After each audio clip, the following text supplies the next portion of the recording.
నమస్తే స్వరాజ్ న్యూస్ కి స్వాగతం. ముందుగా బులెటిన్ లో హెడ్లైన్స్.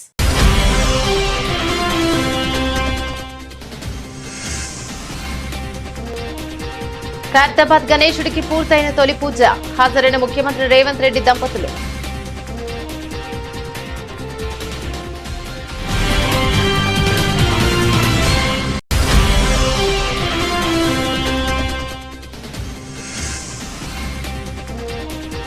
విజయవంతంగా బుడమేరు గండి పూడ్చివేత పనులు పూర్తి.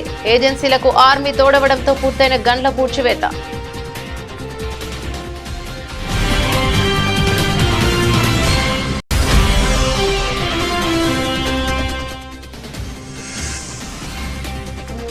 హైదరాబాద్ పబ్బులపై ఎక్సైజ్ పోలీసుల దాడులు. 4 డ్రగ్స్ తీసుకుంటున్నట్లు తేలిందన్న అధికారులు.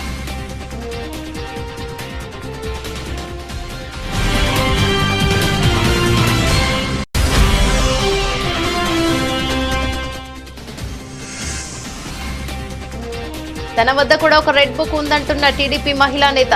ఎవరిని వదిలిపెట్టే ప్రసక్తే లేదంటూ హెచ్చరికలు.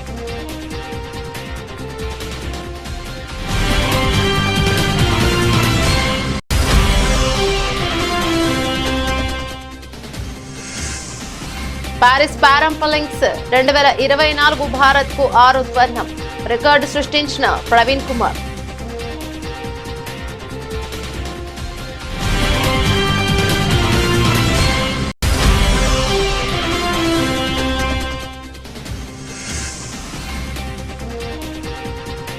బేర్మన్ స్టాక్ మార్కెట్లో 1000 పాయింట్లకు పైగా నష్టపోయిన సెన్సెక్స్.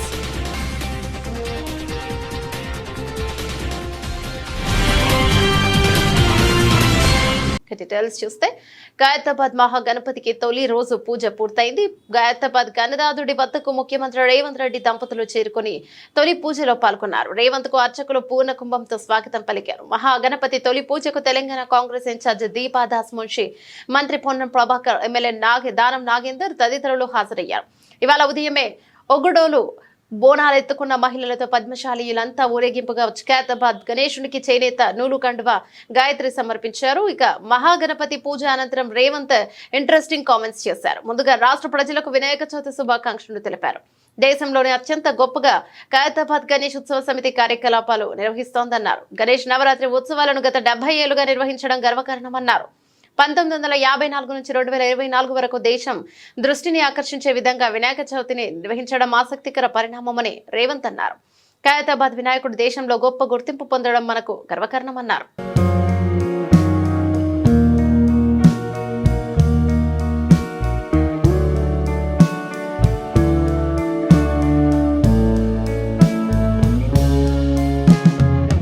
వినాయక చవితి సందర్భంగా తెలంగాణ ముఖ్యమంత్రి రేవంత్ రెడ్డి దంపతులు జూబ్లీహిల్స్ లోని తమ నివాసంలో ఘనంగా పూజలు నిర్వహించారు. ఈ కార్యక్రమంలో టీపీసీసీ నూతన అధ్యక్షుడిగా నియమితులైన మహేష్ కుమార్ గౌడ్ దంపతులు కూడా పాల్గొన్నారు. ఈ సందర్భంగా వారికి పండితులు తీర్థ ప్రసాదాలు అందించి వేదాశీర్వచనాలను ఇచ్చారు.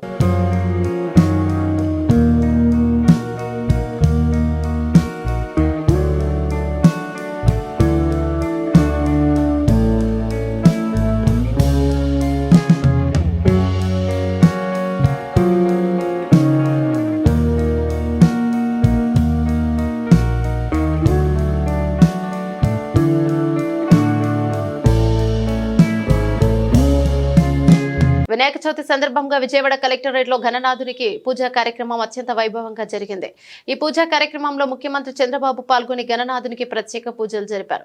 కార్యక్రమంలో మంత్రులు, ఎమ్మెల్యేలు, అధికారులు తదితరులు పాల్గొన్నారు.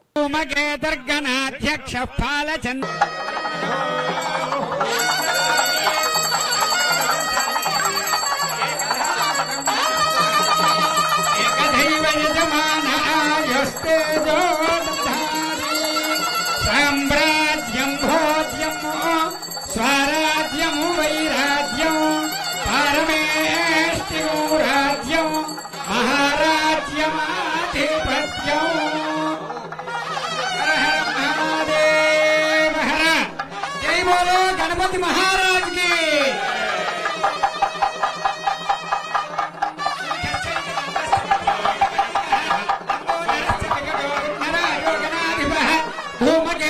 ప్రసాద ఫల సిద్ధిరస్తు.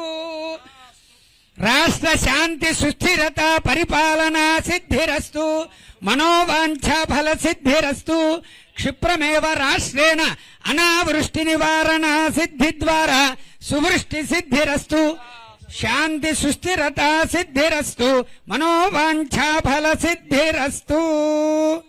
వినాయక చవితి పర్వదినాన్ని పురస్కరించుకుని కేంద్ర హోంశాఖ సహాయ మంత్రి బండి సంజయ్ కుమార్ కరీంనగర్లోని మాశక్తి ఆలయంలో గణనాథుడిని దర్శించుకుని ప్రత్యేక పూజలు నిర్వహించారు. పూజారుల వేద మంచోచ్చరణల మధ్య మంగళహారతి పట్టి విఘ్నేశ్వరుడి ఆశీస్సులు అందుకున్నారు. ఈ సందర్భంగా హిందూ బంధువులందరికీ బండి సంజయ్ వినాయక చవితి శుభాకాంక్షలు తెలిపారు. హిందువుల ఐక్యతే లక్ష్యంగా హిందూ జాగరణనే ధ్యేయంగా లోకమాన్య తిలక్ ప్రారంభించిన గణేష్ నవరాత్రి ఉత్సవాలు ఎలాంటి ఆటంకాలు లేకుండా దిగ్విజయంగా నిర్వహించుకుంటున్నామని తెలిపారు. ఓం విశ్వేత్తాప్తే సవనేజ ప్రమాచ్ఛాయ కర్తమన్వతే పారావతం యద్పురుషం హృతం వస్సపావనోర్షభాయ శరబంధవే. ఓం నమోస్తు సర్పేభ్యో ఏ చ పృథివీ మనో ఏ అంతరిక్షే దివిదేభ్యః ఓం సుఖహర్తా దుఃఖహర్తా వార్తా విఘ్నాజయ పురవే పురవే ప్రేమ కృపాజయాజయ పరమాన్వే సింధోర్మసింధోరాజయ ఖండే జనకే బాలముక్తా బాలాంజే జయ దేవ జయ మంగళమూర్తాజయ ఆనందమంగళ నీరాజన ఆరాధిక్యం సమర్పయామి జలేన ప్రదర్శయామి యజమానహస్తే నేత్రరక్షాందారయామి. అందరూ కూడా ఆరతికి నమస్కారం చేసుకుని చేతులు పైకి లేవండి. ఓం తత్పురుషాయ విద్వాన్. బీఆర్ఎస్ అధినేత మాజీ సీఎం కేసీఆర్ తెలంగాణ పాలిట దశమ గ్రహమని కేంద్ర హోంశాఖ సహాయ మంత్రి బండి సంజయ్ దుయ్యబట్టారు. ప్రజల మంచి కోసం యాగం చేస్తే ఆయన కేసీఆరే కాదని వ్యాఖ్యానించారు. కేసీఆర్ నవగ్రహ యాగం చేయడంపై సంజయ్ తనదైన శైలిలో స్పందించారు. హైదరాబాద్ లో సంజయ్ మీడియాతో మాట్లాడారు. మెడకాయ మీద తలకాయ ఉన్నోడెవడు కూడా 9 అంతస్తుల సచివాలయంలో 3 అంతస్తుల మేర డోమ్లు కట్టారని వివరించారు. తాము అధికారంలోకి వచ్చాక సచివాలయం పై భాగంలో ఉన్న డోమ్లను బరాబరు కూల్చివేస్తామని పునర్ఘటించారు. రాజకీయంగా కేసీఆర్ కు తెలంగాణ ప్రజలు 10 నెలల క్రితమే నో ఎంట్రీ ప్రకటించారని, ఇక రీ ఎంట్రీ ఎక్కడిదని ప్రశ్నించారు. ఏమవసరం చెప్పా నువ్వు ముఖ్యమంత్రి అవుతుంది, నీ పూజలు ఏమవసరం? ఏమవసరం చెప్పా నువ్వు ముఖ్యమంత్రి అవుతుంది, నీ పూజలు ఏమవసరం? ఈరోజు నేను మొట్టమొదటిసారిగా సచివాలయం కూడా జరిగింది. ఇప్పుడు డూములు కూర్చోకుండా ఏం చేస్తారన్నా, 9 అంతస్తుల బిల్డింగ్కు 3 అంతస్తులు డూమ్లే కట్టిపోయాడు. 3 అంతస్తులు డూమ్లే. దానిలో సరే అప్పుడు కేసీఆర్ మంచిగా జల్సాగా బతుకుతాడు కాబట్టి పెద్ద రూమ్ కట్టించుకున్నాడు. కానీ దానిలో పనిచేసేటువంటి ఐఏఎస్ ఆఫీసర్లు ఉంటారు, వాళ్ళ రూమ్ చూడండి. దానిలో పనిచేసే సిబ్బందులు కూర్చోడానికే ప్లేస్ లేదు, పొట్టుపొట్టు తిట్టుకుంటారు వాళ్ళు. పొద్దున్న లేచి ఆ తమ్మిట్లో పెట్టిన వెంటనే కేసీఆర్ గారిని తిట్టుకొని పోతారు, లేవు లోపడుకోరు. వాళ్ళకి ఆ ప్లేస్ లేదు. దానిలో 9 అంతస్తులకు 3 అంతస్తులు డూమ్లు ఎవడన్నా మెడకాయ మీద తలకాయ, ఆయన భాషలనే మెడకాయ మీద తలకాయ ఉన్న వాళ్ళు 3 డూమ్ల కోసం 3 ఫ్లోర్లు కడతారు. 3 ఫ్లోర్లు వాడుకుంటారా? దాన్ని కూర్చోకుండా ఏం చేస్తారు? పక్కా కూర్చోరు, బరాబరు కూర్చేస్తారు. దాన్ని మా ప్రభుత్వం వచ్చే వెంటనే పక్కా కూర్చేస్తారు. దాన్ని ఏ విధంగా చేయాలో ఆ విధంగా చేస్తాం. ప్రజలందరూ హర్షించే విధంగా చేస్తాం. డూమ్లో మాత్రం పక్కా కూల్చేస్తాం బరాబర్. దాన్ని ఆ మాట కట్టుబడి ఉన్నాం మేము. ఈ విపత్కర పరిస్థితిలో రాజకీయాలు విమర్శలు తావివ్వకుండా వరదలు నష్టపోయిన వారికి న్యాయం జరిగేలా పరిహారం అందించాలని ఎంపీ ఈటెల రాజేందర్ అన్నారు. మహబూబాబాద్ జిల్లాలో వరద ముంపు ప్రాంతాలను పరిశీలించిన అనంతరం బీజేపీ కార్యాలయంలో ఏర్పాటు చేసిన మీడియా సమావేశంలో ఎంపీ ఈటెల మాట్లాడుతూ, దొంగలు పడితే కొన్ని వస్తువులుంటాయేమో కానీ వరద వస్తే మాత్రం సర్వస్వం తీసుకుపోయాయని, తక్షణమే ప్రభుత్వం వరద బాధితులకు సాయం అందించాలని డిమాండ్ చేశారు. ఇప్పటికే కేంద్ర వ్యవసాయ శాఖ మంత్రి శివరాజ్ సింగ్ చౌహాన్ పాటు బండి సంజయ్ వరద ప్రాంతాలను పరిశీలించి పరిహారం అందించాలని ఇప్పటికే కేంద్ర హోంశాఖ మంత్రిని కోరమని, రాష్ట్రంలో వరద ముంపు ప్రాంతాల్లో గ్రామాల్లో పంట నష్టం అంచనా ఇంకా వేయలేదని, కూలిన ఇల్లు చనిపోయిన పశు సంపద లెక్క తీయలేదని, రాష్ట్ర ప్రభుత్వం పరిహారం ప్రకటించారు తప్ప ₹1 ఇవ్వలేదని, వెంటనే డబ్బులు అందించాలని తెలిపారు. ఇక్కడ రాజకీయాల కంటే కూడా ఒకరికొకరు విమర్శించుకోడే పని కంటే కూడా ప్రజలకు న్యాయం జరగాలి. కాబట్టి ఇక్కడ ప్రభుత్వాన్ని మేము డిమాండ్ అని కాదు కానీ తక్షణమే స్పందించమని చెప్పి కోరుతున్నాం. కేంద్ర ప్రభుత్వ బృందాలు రావడం, అసెస్ చేయడం, ఇప్పటికే కేంద్ర వ్యవసాయ శాఖ మంత్రి గారు, అదేవిధంగా కేంద్ర మంత్రులు మన రాష్ట్రం నుంచి ఉన్నటువంటి కిషన్ రెడ్డి గారు, బండి సంజయ్ గారు, మాలాంటి వాళ్ళం కూడా కేంద్ర హోంమంత్రి గారితో మాట్లాడి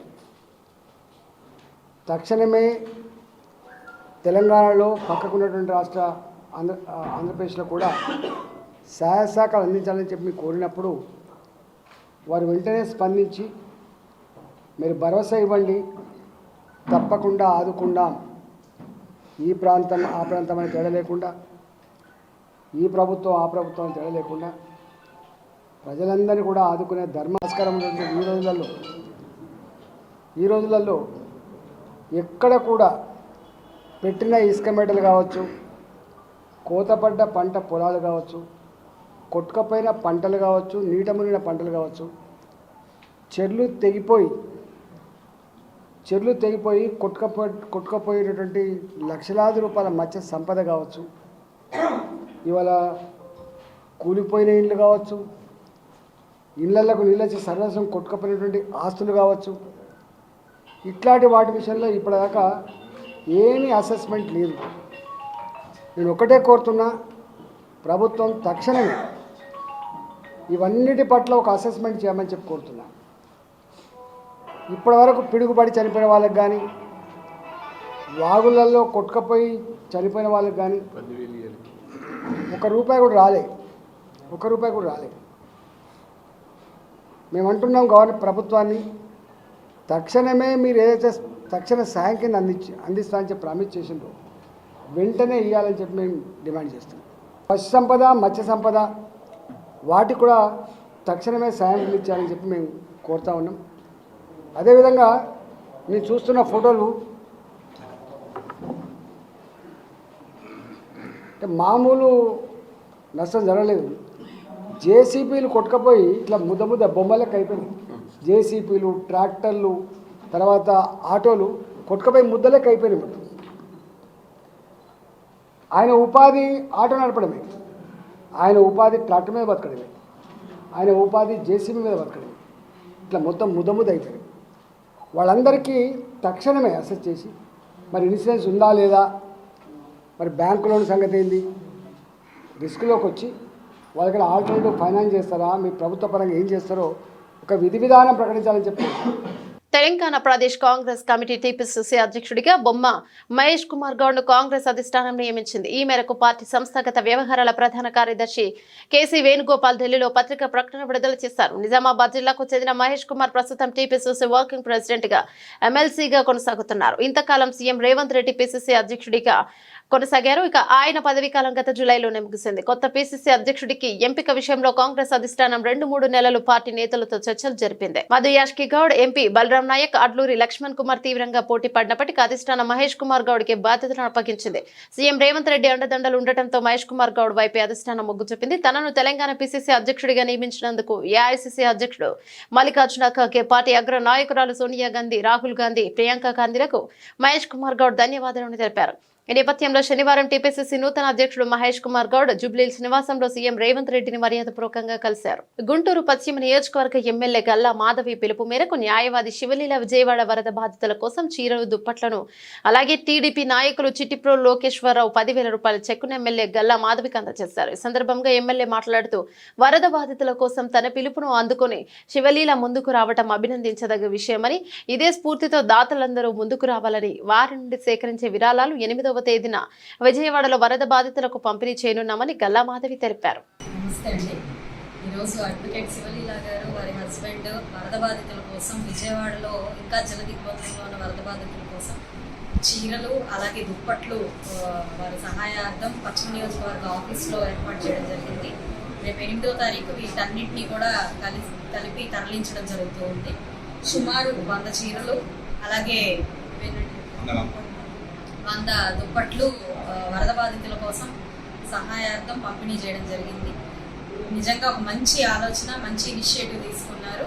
దీన్ని స్ఫూర్తిగా తీసుకొని బాధితులకి మరింత సాయాన్ని ప్రతి ఒక్కరూ చేకూర్చాల్సిందిగా నేను కూడా కోరుకుంటున్నాను. వరద బాధితుల కోసం శ్రీ గల్లా మాధవి గారు, మన ఎమ్మెల్యే పశ్చిమ నియోజకవర్గం శ్రీ గల్లా మాధవి గారు పిలుపు మేరకు మేము వరద బాధితుల కోసం ఈరోజు ఒక 100 చీరలు, ఒక 100 దుప్పట్లు పంపిణీ చేయడం జరుగుతుంది. అలాగే అందరూ కూడా మన వరద బాధితుల కోసం సహాయ నిమిత్తం కోసం అందరూ కూడా ఇలాగే చేసి వాళ్ళందరినీ ఆదుకొని వాళ్ళ ఈ క్లిష్ట పరిస్థితుల్లో మనం అందరం కూడా సహాయం చేయాల్సిన అవసరం ఉంది. దానికోసం మనం ఎమ్మెల్యే గారు దీన్ని ఒక మంచి పని ఎమ్మెల్యే గారి పిలుపు మేరకు ఆ స్ఫూర్తిగా మేమందరం కూడా మేము పాల్గొనడం జరుగుతుంది. ఇవన్నీ కూడా మేము పంపిణీ చేస్తాము. అందరూ కూడా ఇలాగే ముందుకొచ్చి వరద బాధితుల కోసం ఇలాంటి క్లిష్ట పరిస్థితుల్లో అందరూ కూడా ఎవరి వంతు వాళ్ళు సాయం చేయవలసిందిగా కోరుతున్నాము. వినాయక చవితి సందర్భంగా సికింద్రాబాద్లోని గణపతి దేవాలయంలో సతీ సమేతంగా మాజీ మంత్రి మేడ్చల్ ఎమ్మెల్యే చామకూర మల్లారెడ్డి స్వామివారిని దర్శనం చేసుకుని ప్రత్యేక పూజలు నిర్వహించడం జరిగింది. సకల విఘ్నాలను తొలగించే వినాయకుడు అందరికీ శుభాలను విజయాలను అందించాలని వినాయకుడికి ప్రార్థించడం జరిగింది.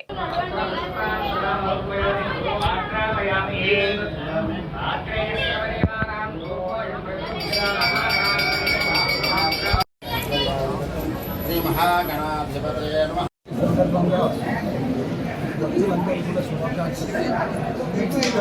ఏ ముక్కు ముక్తిగా ప్రతి సంవత్సరాల సంది కూడా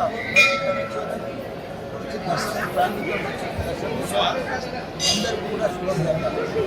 విజయవాడలో వరదలకు కారణమైన బుడమేరు గండ్లను అధికారులు పూడ్చివేశారు. భారీ వర్షాలకు ప్రవాహం పెరిగి బుడమేరు వాగుకు 3 గండ్లు పడగా విజయవాడను వరద ముంచెత్తింది. రంగంలోకి దిగిన జలవనరుల శాఖ అధికారులు బుడమేరు గండ్లను పూడ్చివేసేందుకు నిరంతరాయంగా శ్రమించారు.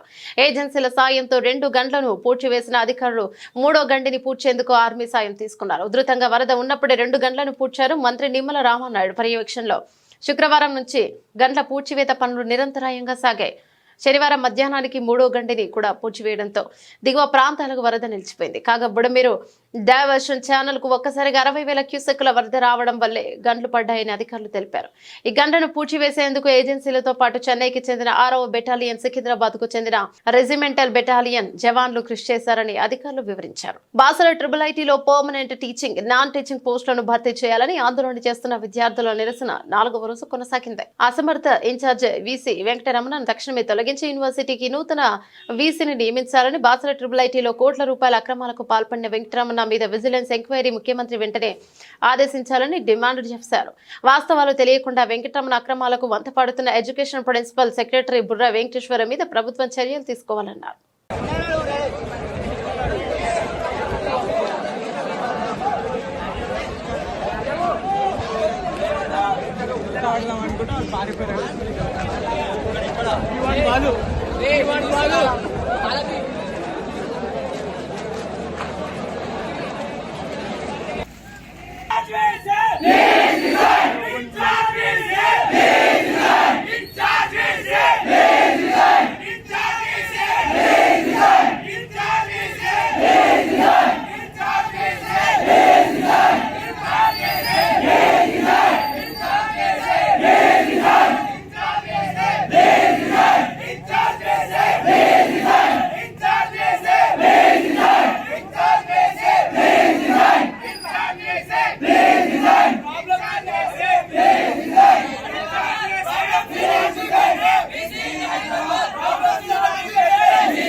మంచిర్యాల జిల్లా బెల్లంపల్లి ఎమ్మెల్యే క్యాంపు కార్యాలయంలో వినాయక చవితి వేడుకలు ఘనంగా నిర్వహించారు.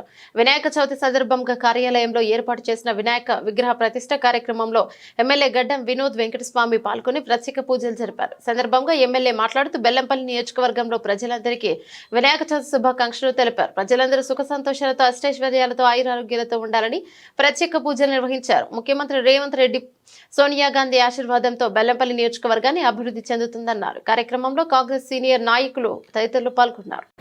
ప్రత్యేకంగా గణేష్ మహారాజ్ వినాయక చవితి రోజున మన బెల్లంపల్లి క్యాంప్ ఆఫీస్లో ఈరోజు పూజ చేసుకునే అవకాశం ఇప్పించినందుకు 1,73,000 మంది ఆశీర్వాదంతో ఇలా పూజ చేసి ప్రత్యేకంగా మన బెల్లంపల్లి సుఖ సంతోషాలతో ఉండాలని ప్రత్యేకంగా మొక్కి పెద్దలు గణపతి బాబా ఆశీర్వాదం ప్రతి ఒక్కళ్ళ మీద ఉండాలని మనస్ఫూర్తిగా ఈరోజు పూజ చేపించి నా ఎంబడున్న సీనియర్ మా కార్యకర్తలు, మా అన్నదమ్ములు, అక్క చెల్లెళ్ళు అందరూ సంఖ్యతో వచ్చినందుకు మళ్ళొకసారి ధన్యవాదాలు చెప్తూ సుఖ సంతోషాలతో ఎల్లకాలం మన బెల్లంపల్లి అభివృద్ధి కావాలని ఎప్పుడు మొక్కుతూ పెద్దలు రేవంత్ రెడ్డి గారు, మా సోనియమ్మ తల్లి, రాహుల్ గాంధీ గారు ఇచ్చిన ఆశీర్వాదాన్ని మనం ఎల్లప్పుడూ కాపాడుకుంటూ ముంగట పోదామని ప్రతి ఒక్కరికి పేరు పేరున ప్రతి ఇంటింటికి శుభాకాంక్షలు, గణపతి శుభాకాంక్షలు. అందరికీ మనస్ఫూర్తిగా నా నమస్కారాలు. Thank you. తూర్పుగోదావరి జిల్లా ఆనపర్తి నియోజకవర్గం బిక్కవోలు మండలం బిక్కవోలు గ్రామంలో ప్రసిద్ధ శ్రీ శ్రీ లక్ష్మీ గణపతి దేవస్థానంలో వినాయక చవితి సందర్భంగా ఎమ్మెల్యే నల్లమిల్లి రామకృష్ణారెడ్డి మహాలక్ష్మి దంపతులు స్వామివారిని దర్శించుకుని ప్రత్యేక పూజలు నిర్వహించారు. కార్యక్రమంలో యువ నాయకులు నల్లమిల్లి మనోజ్, డాక్టర్ నల్లమిల్లి సనాతని మరియు ఆనపర్తి నియోజకవర్గం ఎన్డీఏ నాయకులు, బిక్కవోలు మండల ఎన్డీఏ నాయకులు, కార్యకర్తలు పాల్గొన్నారు.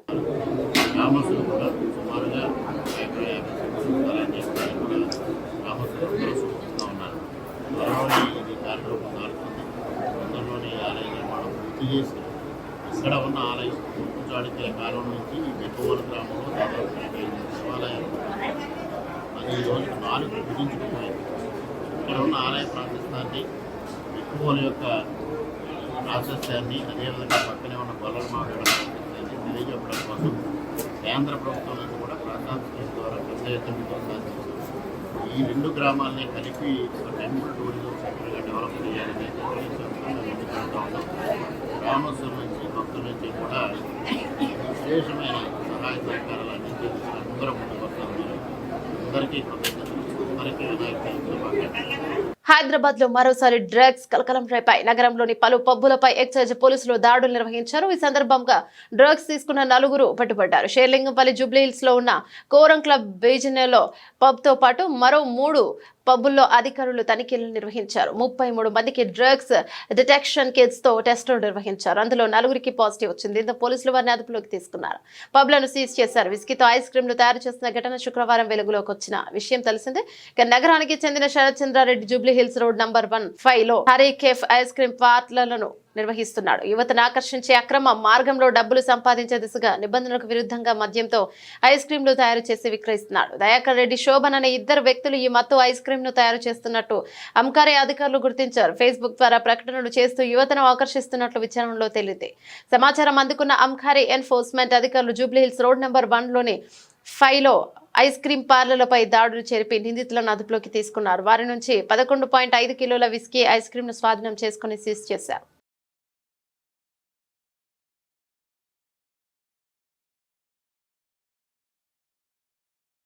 ఏపీ రాజకీయాల్లో గత కొంతకాలంగా రెడ్ బుక్ అంశం హాట్ టాపిక్ గా ఉంది.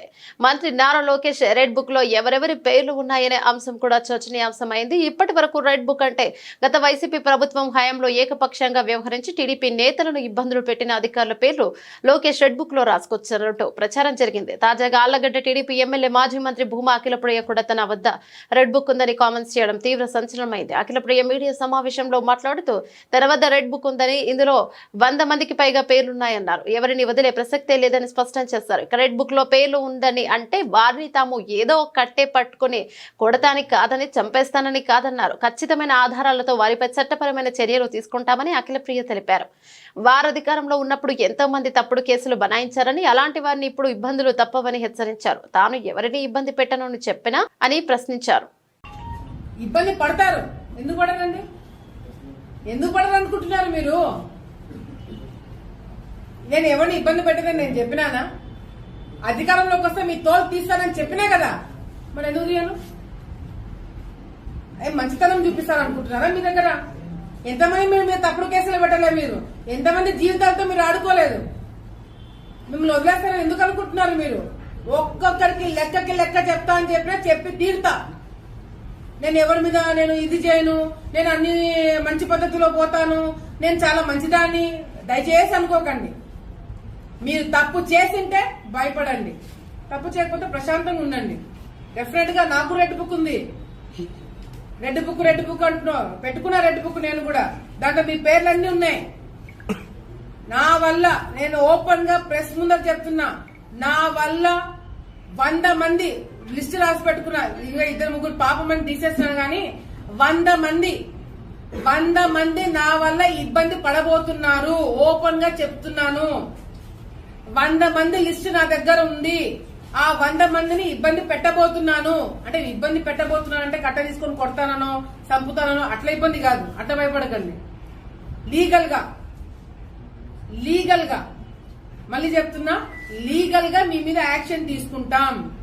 మీరు చేసిన అరాచకాలు బయట పెట్టి ఆధారాలు నిరూపించి మరి మీ మీద కేసులు పెట్టిస్తాను. మిమ్మల్ని వదిలిపెట్టము. ఎందుకంటే ఆలగడ్డ రాజకీయాలను నాశనం లేపింది మీరు కాబట్టి మీకు శిక్ష పడబోతుంది. మీరు జాగ్రత్తగా ఉండండి అని నేనే చెప్తున్నా. పారిస్ పారాలింపిక్స్ 2024 భారత్ పథకాల వేట 9వ రోజు కొనసాగుతుంది. ఇక ఈ క్రమంలో శుక్రవారం జరిగిన పురుషుల హై జంప్ ఈవెంట్ లో ప్రవీణ్ కుమార్ అద్భుతంగా ప్రదర్శన చేసి బంగారు పథకాన్ని కైవసం చేసుకున్నాడు. ఈ నేపథ్యంలో చరిత్రలో తన 11వ పథకాన్ని సాధించడానికి 2.08 మీటర్ల అద్భుతమైన జంప్ ను నమోదు చేశాడు.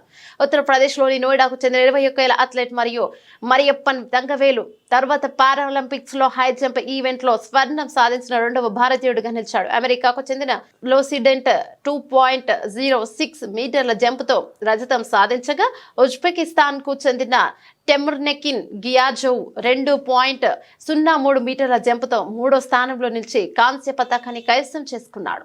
దేశీయ స్టాక్ మార్కెట్లు కుప్పకూలాయి. రికార్డు స్థాయిలో దూసుకుపోయిన సూచీల ర్యాలీకి భారీ బ్రేక్ పడింది. అంతర్జాతీయ మార్కెట్లు సృష్టించిన అలజడి కారణంగా మదుపరుల అమ్మకాలకు మొగ్గు చూపారు. ఫలితంగా శుక్రవారం సూచీలకు బ్లాక్ డేగా నిలిచింది. నష్టాలు ప్రారంభమైన సూచీలకు సమయం గడుస్తున్న కొద్దీ మరింత ఒత్తిడికి లోనయ్యాయి. అమెరికా ఆర్థిక వ్యవస్థ మరింత బలహీనపడుతున్నట్లు వచ్చిన సంకేతాలకు తోడు ఫెడ్ రిజర్వ్ వడ్డీ రేట్లను తగ్గింపును వాయిదా వేసే అవకాశం ఉన్నట్లు వచ్చిన వార్తలకు మదుపరులపై ఆందోళనకు నెట్టింది.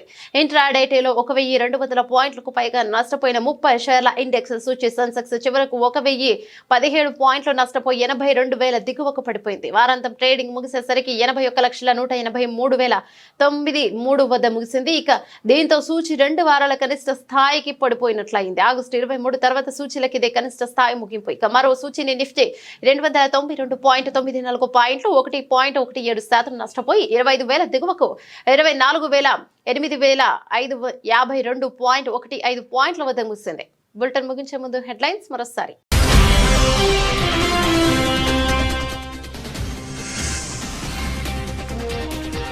ఖైరతాబాద్ గణేశుడికి పూర్తయిన తొలి పూజ. హాజరైన ముఖ్యమంత్రి రేవంత్ రెడ్డి దంపతులు.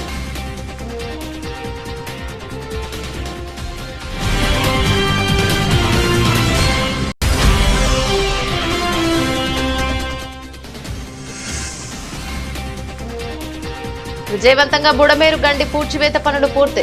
ఏజెన్సీలకు ఆర్మీ తోడవడంతో పూర్తయిన గండ్ల పూడ్చివేత.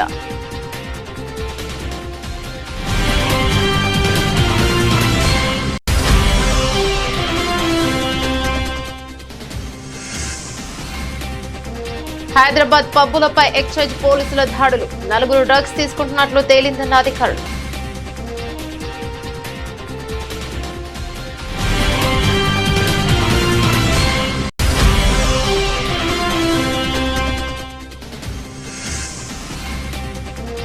తన వద్ద కూడా ఒక రెడ్ బుక్ ఉందంటున్న టీడీపీ మహిళా నేత. ఎవరిని వదిలిపెట్టే ప్రసక్తే లేదంటూ హెచ్చరికలు.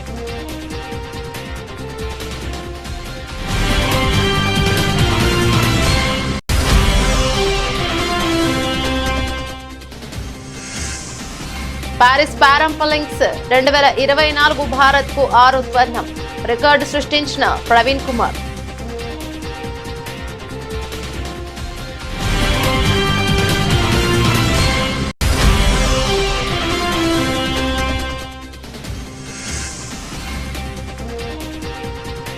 ఢేర్మన్ స్టాక్ మార్కెట్లో 1000 పాయింట్లకు పైగా నష్టపోయిన సెన్సెక్స్.